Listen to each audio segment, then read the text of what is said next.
Local news for Wednesday, the 25th of September. The government has earmarked funding of up to $620 million for the construction of the Manawatu Gorge Replacement Highway. Phil Twyford says it will restore a crucial transport link that supports the needs of locals and travellers through the region and boost the economy across the lower North Island and through to the East Coast.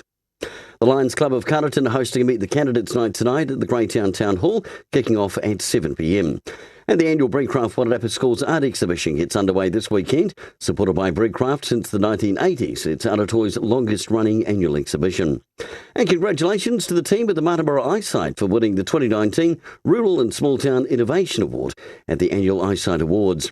The awards recognise eyesights that have demonstrated innovation across the in-store design and collaboration and celebrate the best among the 80-strong network of eyesights around Aotearoa.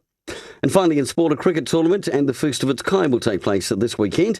Held over 3 weeks, the Featherston Cup will feature 5 teams from Wellington and 1 from Wairarapa. For local news and sport, kia ora, I'm Brent Gare.